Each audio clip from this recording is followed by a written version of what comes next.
국세청이 추석을 앞두고 저소득 근로자 가구에 근로장려금을 지급합니다. 이에 따라 올해는 저소득 77만 가구에 각각 71만 원씩이 지급됩니다. 제6회 장애 아동 청소년 독후감 대회가 열렸습니다.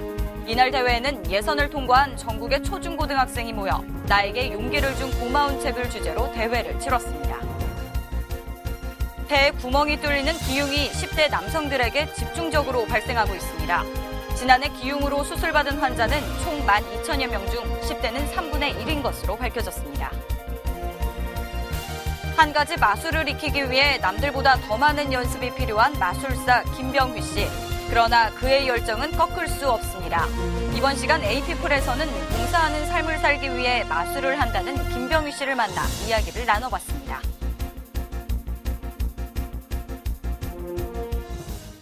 시청자 여러분 안녕하십니까. 복지TV 뉴스입니다. 근로장려금이라고 들어보셨습니까? 저소득층의 근로욕을 고취하기 위해 정부가 지급하는 자금인데요. 지난 9일부터 전국 77만 가구에 평균 71만 원씩 지급됐습니다. 지급 대상도 2017년엔 250만 가구로 확대됩니다. 박곤 아나운서의 보도입니다. 저소득 가구들이 올해 추석 명절을 조금 더 풍성하게 보낼 것으로 기대됩니다. 국세청이 근로장려금 지급을 시작했습니다.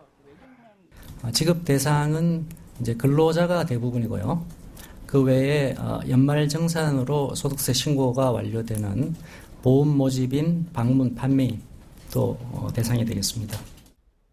전국 76만 9천 가구에 5,480억 원이 지급됩니다. 가구당 평균 71만 원이 조금 넘습니다. 근로장려금은 부양가족과 연령, 재산 기준에 따라 가구당 최대 200만 원까지 지급되는데 반드시 근로소득이 있어야 합니다. 가령 부양자녀가 2명이고 연소득이 1,200만 원이하면 170만 원의 근로장려금을 받을 수 있습니다. 또 연소득이 1,200만 원 이하면서 자녀 수가 1명이면 140만 원이 지급됩니다. 근로장려금은 2009년 4,537억 원이 지급된 후 올해로 5년째를 맞고 있습니다. 누적 지급액은 2조 4,500억 원에 달합니다. 올해부터는 60세 이상 1인 거주자도 수급 대상에 포함돼 14만 명이 혜택을 봅니다. 그러나 고의 혹은 실수 등으로 근로장려금을 부정하게 타가면 조세범 처벌법에 따라 최고 2년의 징역형에 처해집니다. 근로장려금은 올해 세법 개정안에 따라 내년 지급 대상을 맞벌이 가구와 단독 가구의 중장년층까지 확대하고 따라서 근로장려금의 수혜 대상은 2017년 250만 가구로 현재의 3배, 지급액은 2조 5천억 원으로 5배 각각 증가합니다. 복지TV 뉴스 박고은입니다. 국립중앙도서관이 나에게 용기를 준 고마운 책이라는 주제로 장애아동과 장애청소년들이 참가하는 전국 규모의 독후감 대회를 열었습니다. 독서의 계절인 이 가을, 대회를 통해 보다 책과 가까워질 수 있는 계기가 됐다고 합니다. 박정인 기자입니다. 독일의 대표적인 청소년 문학 작가인 미리엄 프레슬러가 쓴 씁쓸한 초콜릿. 초콜릿을 통해 새롭게 탄생한 청소년 작가들의 제6회 장애아동 청소년 독후감 본선대회 현장입니다. 이번 대회는 나에게 용기를 준 고마운 책을 주제로 독후감 대회가 펼쳐졌습니다. 이날 대회는 예선 통과를 한 전국에서 모인 초중고등부 학생들과 지도 교사 등이 참가했습니다. 본선대회 참가자 모두에게 수상의 기회가 주어진 이날 대회에서는 대상에 광주 세공학교 중학교 3학년인 김수연 학생과 부산 해성학교 고등학교 3학년인 남경아 학생이 차지했습니다.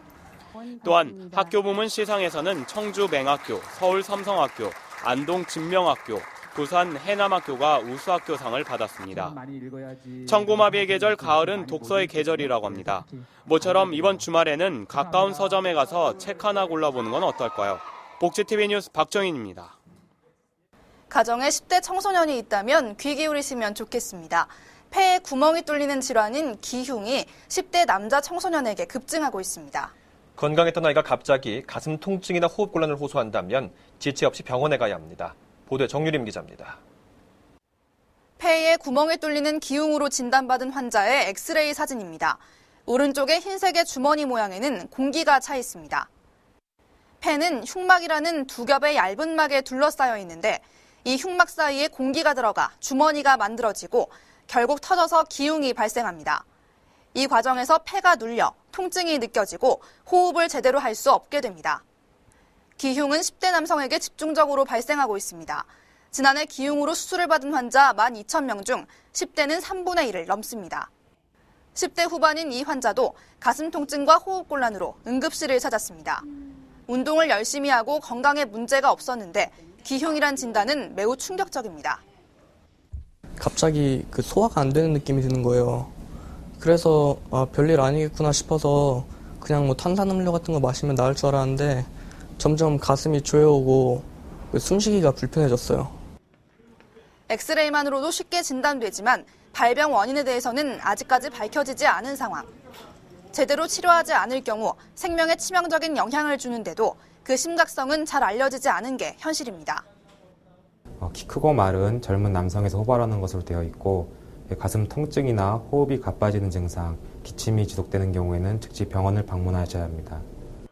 폐에 가느다란 관을 삽입해 공기를 빼내거나 공기 주머니를 절제하는 등 치료는 어렵지 않지만 재발이 잘 된다는 게 문제입니다.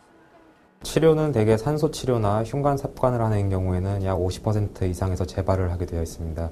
이런 경우에 다시 호흡곤란이나 가슴 통증이 지속되는 경우에는 다시 병원을 방문하셔야 하고 수술적 치료로 폐기낭을 절제하는 것을 고려해야 합니다. 기흉의 발병과 재발을 막으려면 금연이 중요합니다. 특히 청소년기에 기흉을 앓았다면 반드시 금연해야 한다고 전문가들은 당부합니다. 복지TV 뉴스 정유림입니다. 앞으로 무주택 서민들의 내 집 마련이 쉬워질 전망입니다. 국토교통부가 지난 8.28 전월세 대책의 후속 조치로 국민주택기금 운용 계획을 변경해 근로자 서민 구입자금과 민간 매입 임대자금, 저소득 가구 전세자금 요건을 대폭 완화했습니다. 먼저 근로자 서민 구입자금의 지원 대상이 부부 합산 연소득 4,500만 원 이하에서 6천만 원 이하로 한시적으로 확대됐고 대출 가능 주택도 3억 원 이하에서 6억 원 이하로, 가구당 대출 한도 역시 1억 원에서 2억 원으로 크게 완화됐습니다. 또한 민간 임대주택 공급을 늘리기 위해 임대사업자에 대한 매입 임대자금의 지원 금리도 올해 말까지 한시적으로 3% 인하됩니다. 이와 함께 최근 전세가격 상승을 반영해 저소득 가구 전세자금 지원 요건도 수도권 과밀 억제 권역을 기준으로 1억 원에서 1억 2천만 원으로 상향 조정됐고 가구당 대출 한도도 크게 늘었습니다. MRI와 임플란트 등 병원에서 받는 비급여 진료비를 한눈에 볼 수 있게 됐습니다. 건강보험 심사평가원은 홈페이지를 통해 43개 상급 종합병원 내 MRI 진단료와 치과 임플란트료, 다빈치 로봇 수술료와 양수 염색제 검사료를 추가로 공개했습니다. 이번에 조사한 MRI 진단료 가운데 뇌혈관의 경우 병원별로 2.6배 가격 차이가 발생했고 임플란트 비용은 병원 간 무려 4.6배격 차가 나타났습니다. 다빈치 로봇 수술료의 경우 3배가량 차이를 보였고 양수 염색제 검사료는 3.1배 가격 차이를 보인 것으로 조사됐습니다. 이에 심평원은 올 하반기엔 공개 대상 기관을 상급 종합병원에서 종합병원까지 늘릴 계획이라고 밝혔습니다. 현재 83만 가구인 기초생활보장 수급 대상자가 최대 110만 가구로 늘어날 것으로 보입니다. 정부는 정홍원 국무총리 주재로 지난 10일 제4차 사회보장위원회를 열어 기초생활보장제도의 맞춤형 급여 체계 개편안을 확정했습니다. 이번 개편안은 지금까지 최저생계비 이하 가구에 통합적으로 지급하던 급여를 생계, 주거, 의료, 교육 등 급여별 특성에 따라 세분화했고 선정 기준도 최저생계비에서 중위소득으로 변경했습니다. 생계급여의 경우 대상자 기준이 기존의 최저생계비에서 중위소득 30%로 바뀌고 부양의무자 기준도 수급자를 부양하고도 중위소득 수준을 유지하도록 현실화했습니다.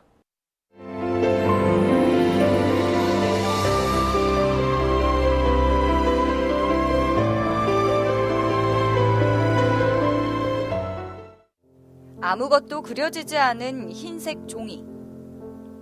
책을 한번 쓰다듬고 나니 알파벳이 그려집니다. 또 한번 쓱쓱. 이번에는 과일이 잔뜩 그려진 그림책으로 변신. 재치 있는 말솜씨로 마술을 선보이는 그는 누구일까요? 바로 에이피플의 주인공, 마술사 김병휘 씨입니다. 그럼 그의 이야기를 함께 만나보시죠. 네, 선생님 안녕하세요. 안녕하세요. 네, 먼저 선생님 소개 부탁드리겠습니다. 예, 저는 우리나라의 최초의 시각장애인 마술사 김병희입니다. 반갑습니다. 마술을 처음에 어떻게 하게 되셨는지 굉장히 궁금해요. 2007년도에 경기도 어느 한 복지관에서 제의가 들어왔길래 시각장애 할 수 있는 프로그램이 많이 없거든요. 그래서 한번 해보겠다고 도전을 했는데 배우는 사람 중에서 시각장애는 저 혼자고요. 지적장애인 9분하고 2달 동안 연습을 했었고 그 마술을 가르쳐 주신 분은 전문 마술사가 아닌 아름다운 여대생이었습니다. 그래서 배우게 됐습니다. 근데 이 마술을 배우시고 나서 지금 현재 마술사로서 활동을 하고 계시잖아요. 네. 그렇게 하기까지 또 얼마나 또 많은 시간을 또 투자를 하셨고 어떤 활동을 하고 계신지도 알고 싶습니다.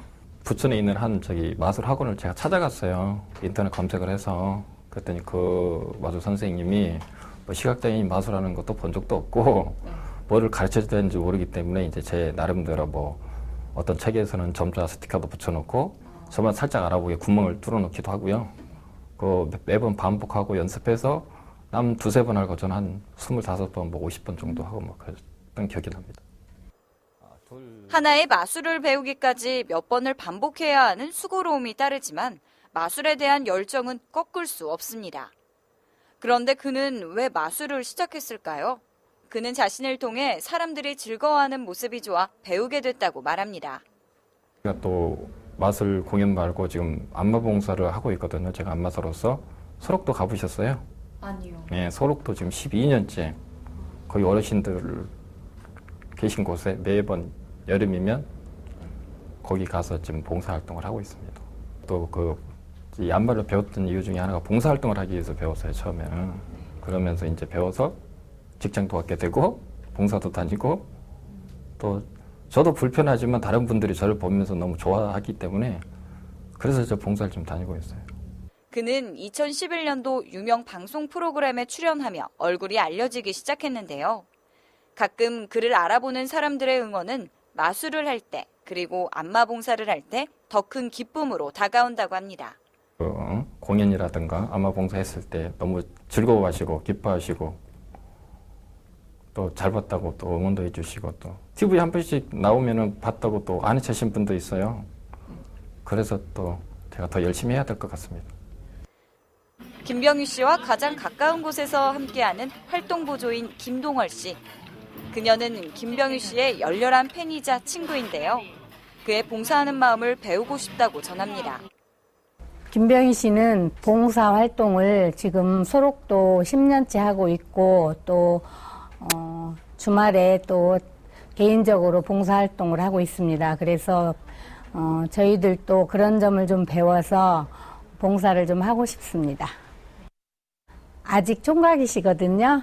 좋은 배필을 좀 만나서 좀 가정을 좀 행복하게 꾸려봤으면 좋겠고요. 할 수 없을 것이라는 주변의 시선에 도전하고 나와의 싸움을 즐긴다는데요.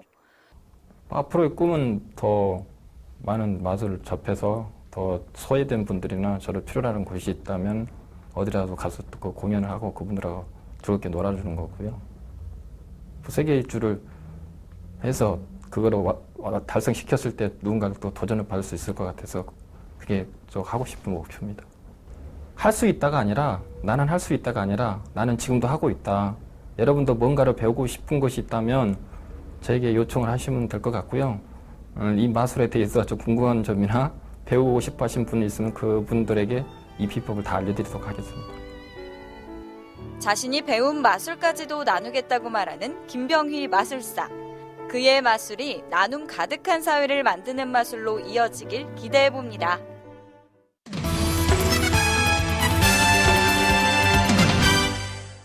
복지TV 네트워크입니다. 지난 9일 사회복지날을 기념하는 2013 서울사회복지대회가 열렸습니다. 이웃사랑을 실천하며 사회 본보기가 된 자원봉사자들이 참석해 자리를 빛냈습니다. 조희경 기자가 전합니다. 서울시는 지난 9일 사회복지의 날을 기념해 2013 사회복지대회를 열고 서울시 복지상 시상식을 가졌습니다.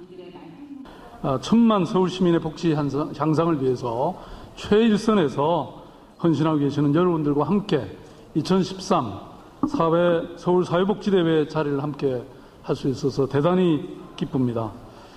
서울시 복지상은 2003년부터 시작해 지난해까지 총 100여 명에게 수여됐습니다.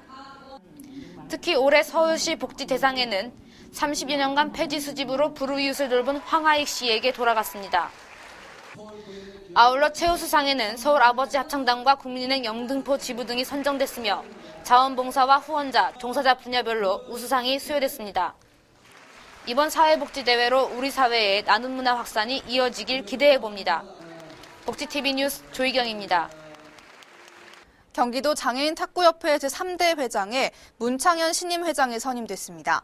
지난 9일 고양시 재활스포츠센터에서 협회 회장의 취임식이 열렸는데요. 정도리 기자가 다녀왔습니다.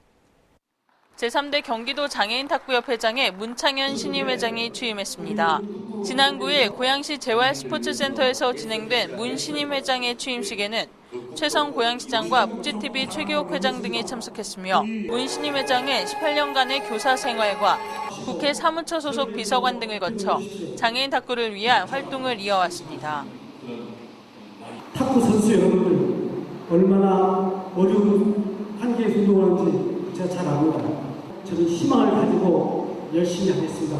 여러분 저를 위해서 힘껏 도와주십시오. 한편 문 회장은 장애인 탁구 실업팀 구성과 남북 장애인 탁구 대회 개최 등 계획을 밝혔습니다. 복지TV 뉴스 정두리입니다. 서울시 위기 이주 여성 전문 상담센터와 보호시설이 동시에 문을 엽니다. 서울시는 언어와 문화 차이로 갈등을 겪고 있는 이주 여성들을 전문적으로 상담하고 지원하는 서울 이주 여성 상담센터와 단기 보호시설인 한울타리 쉼터를 동시에 개소한다고 지난 11일 밝혔습니다. 한울타리 쉼터는 365일 24시간 운영되며 긴급 대피와 보호가 필요한 이주 여성 및 그 자녀를 최대 3달 동안 보호하게 됩니다.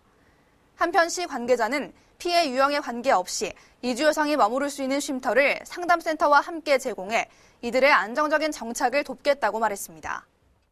지난 10일 전남의 제15회 노인대학이 김상배 여수해양경찰서장을 초청해 특별 강연을 가졌습니다. 이날 특강에서 김 서장은 창설 60주년을 맞은 해양경찰의 홍보 영상을 통해 해양경찰의 과거와 현재 등 60여 년간 이어온 역사를 소개하고 어르신들이 건강하게 사는 법에 대해 이야기를 나눴습니다. 이어 본격적인 강의에서는 21세기 바다의 중요성과 해양경찰의 주요 임무에 대해 설명한 뒤 어르신들과의 자유로운 대화가 진행됐습니다. 지난 10일 여수 지역에서 추석을 앞두고 국내의 한 정유회사가 어려운 이웃을 위한 성품 전달식을 가졌습니다. 지난 2008년부터 6년째 한가위 사랑의 온정 나누기 사업을 펼쳐온 GS칼텍스는 후원 물품을 여수 지역 27개 읍면동 차성위 계층 472세대, 북한 이탈 주민 124세대, 사회복지시설 108곳 등에 전달했습니다. 이날 행사에서 김충석 여수시장과 GS칼텍스 전상호 사장을 비롯한 참석자들은 배식 봉사에 참여해 어르신들의 식사를 돕고 온정을 나누는 시간을 가졌습니다. 실종 장애인을 찾습니다. 이름은 한혜수, 현재 51세 여성으로 2012년 5월 22일 충북 옥천군 청성면에서 실종됐습니다. 특징으로는 실종 당시 보라색 면 티셔츠에 검정색 바지를 입고 있었습니다. 이름은 김홍남, 현재 39세 남성으로 2012년 11월 12일 서울 강서구 방화동에서 실종됐습니다. 특이사항으로는 실종 이전에도 정신을 잃고 주변을 배회한 이력이 있습니다. 실종장애인 신고는 안전드림 국번 없이 182번으로 연락주시기 바랍니다. 국내 유일 사회복지 전문 미디어 그룹 복지 미디어 그룹이 복지신문고로 여러분께 한 걸음 더 다가갑니다.